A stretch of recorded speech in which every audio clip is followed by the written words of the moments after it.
went to the hotel. For some strange reason, the Wi-Fi wouldn't work. So I want to do a stream now and try and do another one later. I've got a client at 2, so I've got about half an hour now, maybe a bit longer, half an hour 45 to do this stream. I want to speak on something really important. I'm going to do more on this channel about this topic today.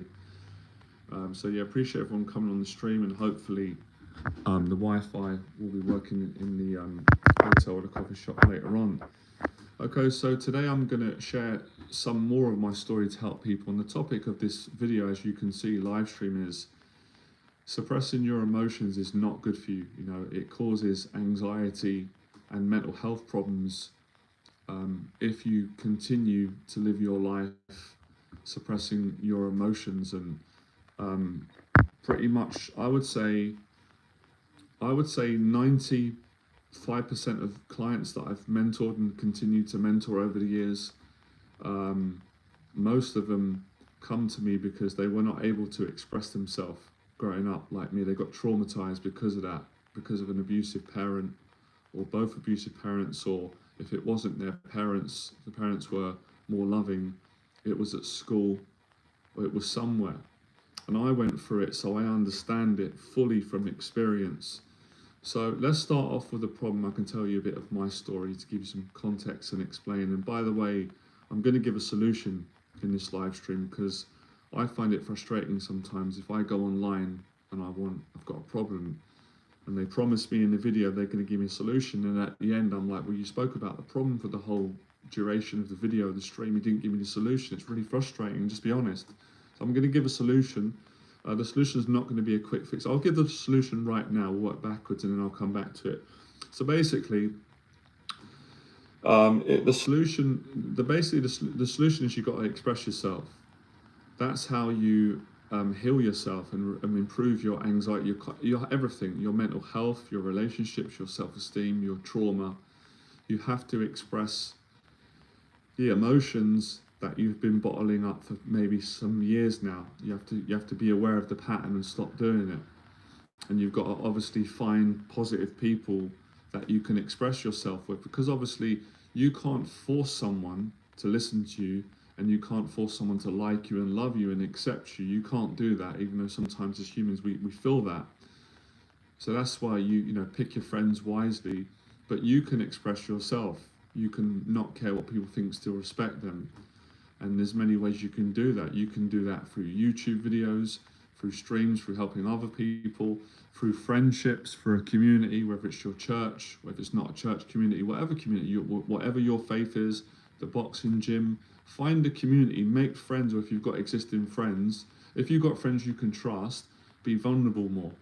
Opening up and expressing gives you so much confidence. Now, this is for both men and women, but I just want to make a point and speak to men for a second. One of the beliefs that men have, which is not true, and I shattered it, and I grew up with it as well. My dad tried to put it on me because the generations put it on him, and it's a lie.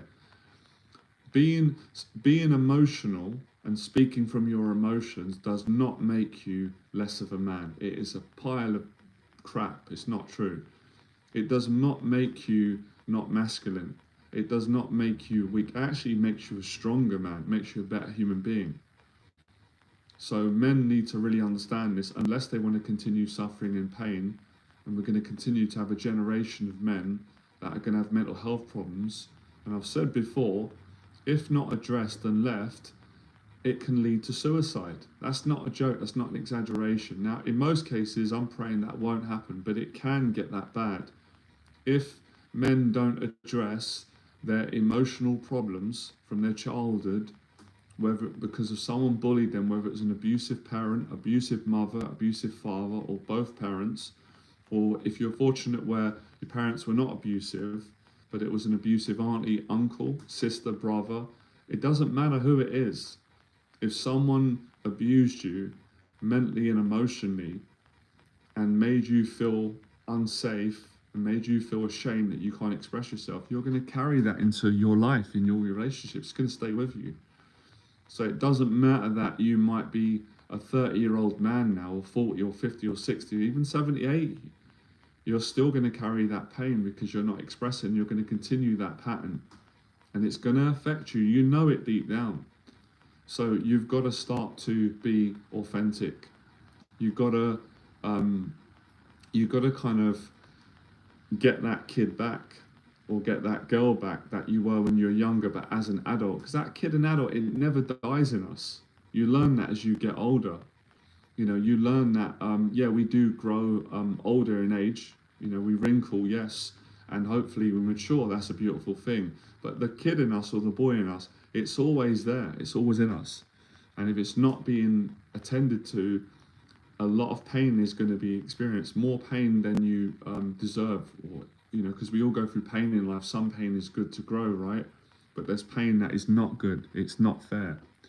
So that's important for men to know that, and men need to understand that you can be masculine and strong. You can go to work. You could be. Let's give examples. You could still be a boxer and be a strong man, but you could also have a nice balance where you can show your sensitive side. Now, the amount of women throughout my life, my nan included, who was the most loving, caring person in my life, and my mum as well, aunties, previous girlfriends, female friends, you know, female mentors that I've looked up to, all the women that I've named have all said that it is ridiculous that a man should feel that he's not being a man because he cries, or because he shows his emotions, or because he's emotional. It's absolutely ridiculous. This old myth needs to be wiped out. It's actually the opposite. Men who say that, usually they're not being men. They're weak. They're like children. They're not mature. They're insecure. They're not honest. So it's easy for them to say, "Oh, that a man's weak if he expresses himself," because they don't have the courage to do it. It's pure projection. I know that for a fact from experience. And I tried to take on those beliefs for years, and I was suicidal at one point in my 20s. No exaggeration. Obviously, I had a lot of mental health problems and anxiety, but most of it derived from the trauma that I underwent growing up, from my dad, from having an abusive dad, and being bullied by other men, other people at school, and also being abused and bullied by some girls as well, but mainly men, and taking on that belief that, oh, you know, my dad will think I'm weak, or other men will. It's a crock of rubbish. I gave that up a long time ago. And when I started to be myself, I actually felt more of a man. Man can be strong and weak. And any decent, smart person out there, man or woman, will tell you this. And you know it's true when you say, I feel it. I know it's true. You feel truth when you speak it and you experience it. So you'll actually be more of a complete man. And for relationships, most women are not going to want to be in a relationship with a man who's suppressed. It's miserable. It's not a good life to be around. It's not. So I'm not buying into that belief. And any man who says that, I pray for him. I know he's in pain. I know he's not dealt with his shame. And it's just projection. It's projecting anger and hatred. Because it's, if you don't have the courage to be emotional, because you're shamed around your identity, then you're going to get angry and attack someone who has the confidence that you don't have, because they're not ashamed, and I'm not ashamed anymore. I used to be growing up. I used to be ashamed because my dad shamed me. He shamed me for being myself, and I really liked myself, and I didn't feel ashamed. He started to correct me and shout at me and be aggressive and tell me to shut up and man up, and would overpower me and bully me when I was a small child. Now, he couldn't do that anymore because I'm a grown adult now, and I'm stronger and I'm wiser and I'm more caring and forgiving, but I wouldn't allow that anymore. So you overcome it by speaking. You know, clue is in the title. Suppressing your emotions causes further anxiety. It causes mental health problems if it continues. It can even lead to suicide very easily. Isolation, drug addiction, all sorts of addictions. I speak from experience, not from textbooks, and from someone that has massively made progress and healed, and I want you to do the same. And I've helped many clients who have said to me, and I know it, I know I've been mentoring for 12 years, I've seen it with hundreds of clients, and I know when someone's got that pattern, because I know I had it, I recognize it, where someone struggles to get their words out. I was the same growing up because of my dad and bullying, but I naturally wasn't born that way. I was like how I am now. Very confident, very expressive, humble, kind, exactly like my clients and like you. So you've got to open up again. You've got to rebuild that relationship with yourself. And you've got to, it takes time. It's not easy, believe me, but that's why you're going to value it. You've got to face the fear of and stand up to people and not let them bully you, even if it's your own intrusive thoughts that bully you. But like I said, this is not just for men; it's for women as well. I've got female friends, and I've mentored some women. I've mentored more men than women, but they've been the same. I've mentored a client years ago, and she had the same problem, an abusive parent, and she was afraid to express herself, and I helped her. She helped herself. She was a great person, and she made massive progress. So it's not just one-sided. It's not fair just to say that it's men, because it's not. But men struggle more because of the identity of society and beliefs that were popular for a long time, but they're wearing out now. We're realizing that they didn't work. So by all means, yeah, I believe a man should be strong. He should take care of his family, of course. He should respect men and women, protect the vulnerable. I've grown up on that, and these are some of the values that my dad taught me that I did appreciate. So I took the things from my dad that I appreciated. I took the things that he done that was well, and I've disregarded and rejected the things that he taught me that I didn't agree on, that didn't work anymore, that were not true. They didn't work in the long run. Sometimes you've got to live something for 10 years to realize actually this is not working, it's not true, and then you find what is true and you live that. So it's really coming to the truth, and it's practicing, and that's where therapy is really effective. And as I said, expressing yourself, doing what I'm doing now. I couldn't do this years ago.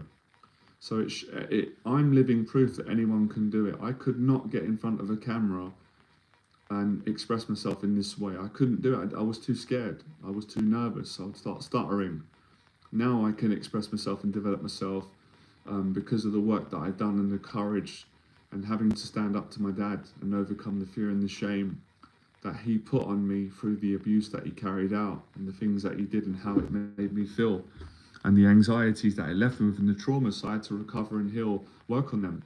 And you feel blessed when you make this progress. Anyone can do it. Anyone can do it. I'm no different to anybody else. And I also learn from other people's journey, and I've seen how amazing they've done, that they've come from an abusive parent and they've gone on and their speaking is amazing. So your speaking can become amazing, fantastic. Because of the pain that you've gone through and because you've struggled to speak, you can work at it more. So if this is not enough to inspire people that they can change and they can definitely heal their trauma and make such big progress to levels that I can't even fathom or believe, because it's all about the work that you put in and how much you're gonna put in is what you're gonna get out. But ultimately the solution is you've got to express. You've got to practice speaking and not speaking from mind. Now we can do a certain amount of that, but we've got what I'm doing now, speaking from the heart, from the emotions, from your spirit, your soul. That's proper speaking. Now I know that we don't always need to do that. That's not always appropriate, obviously. But there is a time and there is a place where you have to speak. When that saying says, speak your mind. Well, I don't agree on that. No, not speak in your mind sometimes, speak your emotions. Because that's what I did for many years to protect myself against the abuse from my dad and to please people. I spoke from my mind, which would tell me, don't upset your dad, don't upset your mum, don't upset people, suppress yourself, people please, put yourself second to them. It weren't good. And when I became aware of how my mind was misleading me, my mind was the trauma acting out and the anxiety. And that's when I had to drop down and go, what do I really want to say? I want to say this. My feelings and emotions will give me a very different dialogue to what my mind will give me. My mind will be about safety and protection. So, of course, you can use the mind to speak when you need to. And you know that by going by feel. Sometimes when we're finished getting our emotions out, like I am now, we can then return back to our mind, and that's okay, but not too much. So it's not perfectionism. None of us are perfect. You don't need to be to get this right, but you need to be correct. Coming correct is not perfectionism, but it's being correct, and it feels really good. And we know as humans, when we watch someone and they speak, You might have never met me before in your life. You don't know me. You don't know anything about me. You've never been around me. You've never met me. It's the first time you've come onto my channel. Something in you will sense that I am being authentic. Certainly in this moment, I am speaking from my emotions, from my experience. I'm being vulnerable.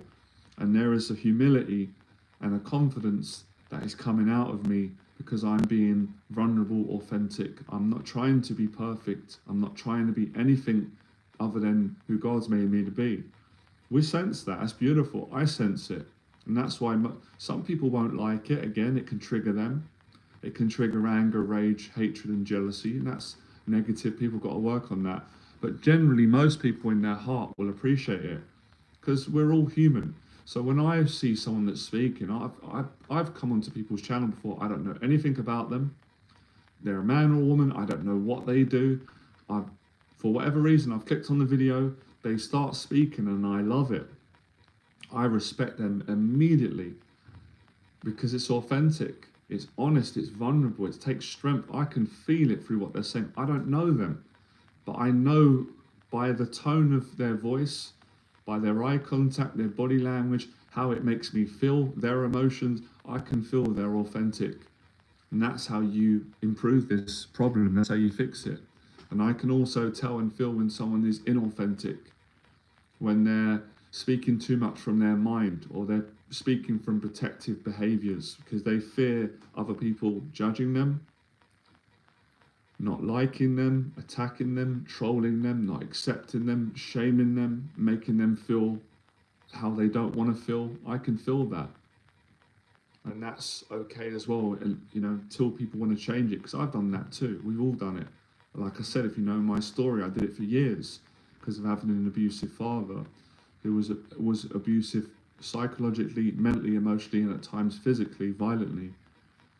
So I wasn't authentic around my dad many times because of the fear of being attacked and abused more, and upsetting and pain and confrontation, him getting angry and shouting at me. That confrontation, what it would bring up in me. But as I got more confident, I had the courage, I could face that more and overcome it.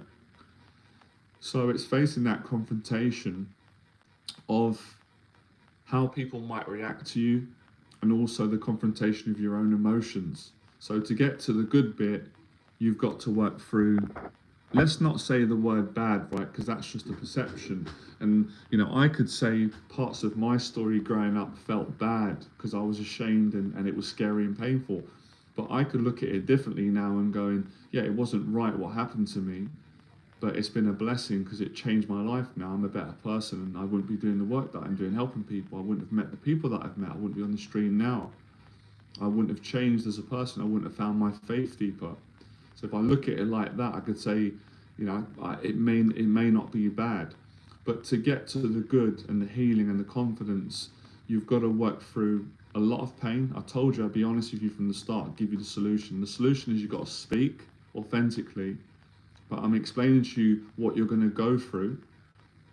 But I also say it's not about what you're going through, it's about what you're going to grow through. There's a difference. We can just go through a problem and be pushed around by life or trauma or someone that's bullied us, and that's not fair on you or anyone. Or we can grow through it. So we're going through it, it's painful, it's uncomfortable for a season, but we're growing stronger, and eventually we come to the other side. I'm looking at my plant over there and how much it's grown because I've been watering it, hopefully the right light, and it's beautiful. So it's grown, it's blossomed. It's the same for you, for people listening. But I understand it is not an easy, it don't sound like much. People can water it down. So, that person's just being a hypochondriac. I had that. My dad said that. They're just being a hypochondriac. Well, they're not. You don't know what it feels like. Maybe you do. So it's easy just to say, well, that person's a bit shy. They're a bit quiet. They're a bit of an introvert. They don't. Why though? I know the reason why. I know the reason why that person's like that because I was like that. I've worked with so many clients. It's because they're scared. It's because they've been traumatized. It's because they've been broken down emotionally and their trust has been broken. That's why they're shy. No one is naturally shy. I don't believe that. That's a cop-out.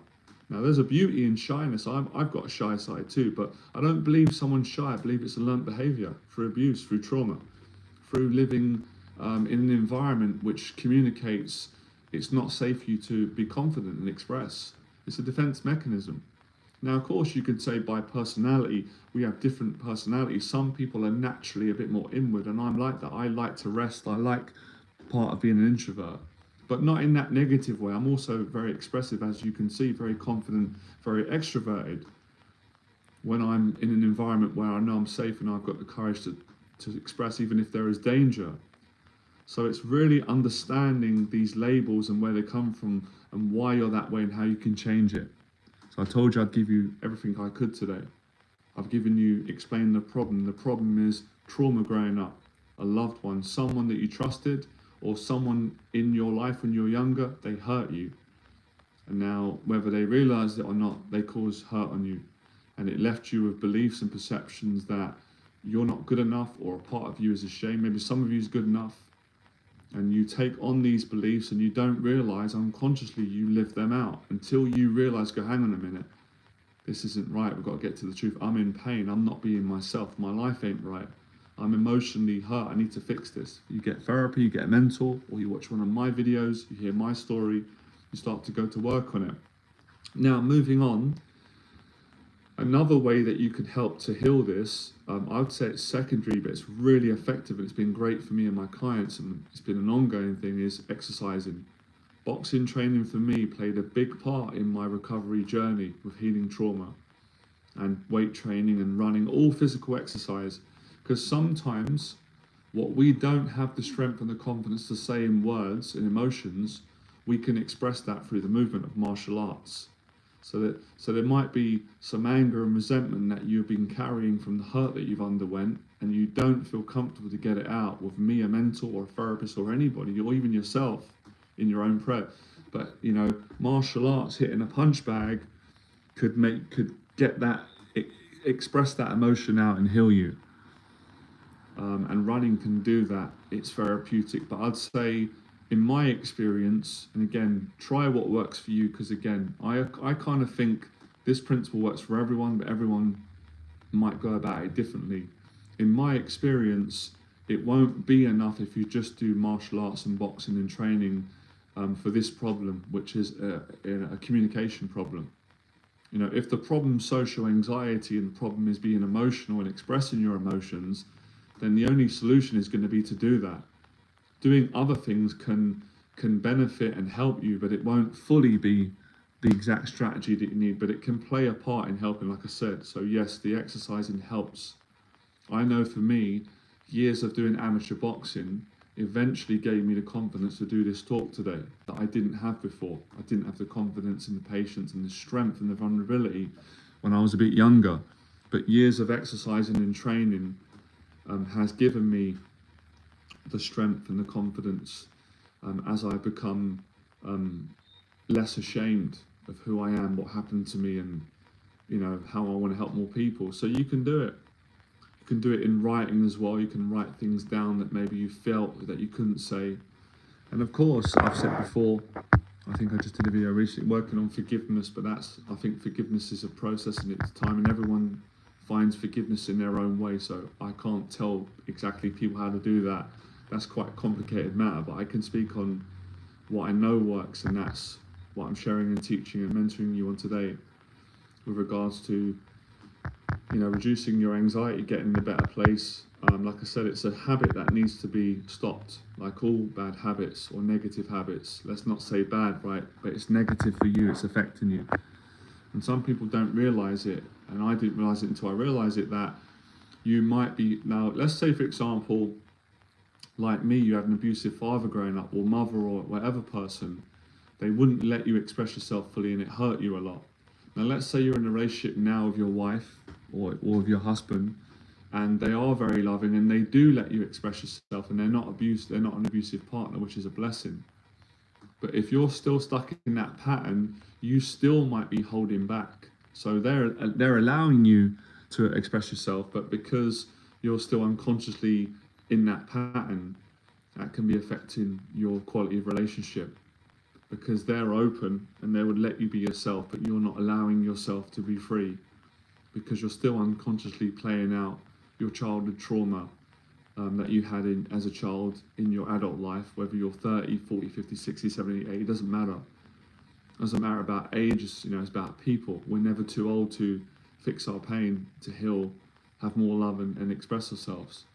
So, yeah, I think that's it. I think I've said everything that I wanted to say. It's been about a 25-minute talk, and doing talks as well really helps in helping other people.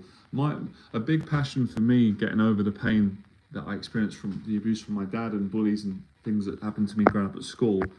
It was never just for myself. It was, I always wanted to help other people, but I knew at some point if I wanted to help people more, I had to have the courage to share my story and to improve myself and to heal and to develop my confidence and get past the shame, the pain that I experienced from the trauma of my dad and bullies at school, and sometimes teachers and occasionally friends. I'd say more my dad and bullies at school. So that was my motivation. It's been continued, but yours might be different. And also for myself as well, to not let the abuse of my dad make me be a victim of his evil behavior at that time, and also to find forgiveness and compassion towards my dad, which I did at many stages. I could have compassion for his pain, for his behavior, for the pain that he was in, and have compassion for myself as well and other people, but not be a victim. A process of growing, changing, and living the most positive life I could live and being a good person, not doing that to other people, not putting on, they say, it's true saying, but it doesn't have to be true, hurt people can hurt people. But I've got a saying, a lot of hurt people are really kind to people because they can heal themselves, and they don't want to put that on others. They know what it's like. And my nan was like that. My nan got hurt growing up. She had an abusive partner, but she was such a caring person. I've met many people like that, and I've chosen to live like that. So you can do it. You don't have to be stuck in these labels. But yeah, what you suppress will make you depressed. Depression is suppression. That's a big part of depression, is suppressing down feelings and emotions from past, present, and right now. So we have to continuously, like any exercise. So it's not just like, well, you express yourself today, that's it. No, it's ongoing. It's a relationship. Remember, for many years now, I mean this kindly, you've probably been suppressing yourself for many years. You've been doing that for a long time. So to fix that, you've got to do that in reverse. You've got to express yourself for many years. And it's so much value in doing that, That's how you build a business. That's how you build loving. That's how you help people. That's how you can potentially stop someone else taking their own life. Sharing your story, expressing, inspiring them to get things out. So my message today is to inspire whoever's listening to go and get the help they need, or to get out what they've been keeping in, what's been paining them. And it might not necessarily mean your whole childhood. It probably is that, but it could just be something that's been bothering you today that you need to get out off your chest with a friend or yourself, or speak it out. It feels great when you get it out. So that would be the message today. All the things that I've said, and I will do more videos. I know a lot of people will appreciate it, because I know how much my clients appreciate the mentoring sessions that I've done with them throughout the years in London, sitting down over coffee and just listening to them, letting them get it out. And they know they're not judged because I've been through it. I can share my story with them, and they can come to terms and they can feel better by getting out. You get confident by speaking the truth. You get healed more by getting your emotions out, and then you can, not just speak about, which you can, not just speak about the things that are negative that happened to you or how it affected you, but also speak good things, speak your personality, kindness, things that you enjoy, friendships, conversations, day to day. So expression is all these things. So when we say don't suppress your emotions, it's not just, oh, that's my negative emotions. No, it's positive and negative. We're human. We have different emotions at different times. We have, so there, you can do it. You can respect people. So yeah, that's how you do it. Let me try and go to 30 minutes. That's my almost there, 30 seconds more. So yeah, but it takes time, it's not easy, this work. It hasn't been easy for me. So know that it wasn't easy for me, for my clients, for anybody on a journey of turning their life around. That doesn't mean you shouldn't do it. You will do it, and you will get great results. You will make great progress on your journey to healing, building confidence, and living the life that you want to live, being the kind of person that you want to be, and treating people well, treating people how you want to treat people, but having boundaries, not letting people walk all over you. That's key with all this. All right, so Have a good day, and I hope that you got a lot out of this, and thank you for listening also to my story. All right, speak to you soon.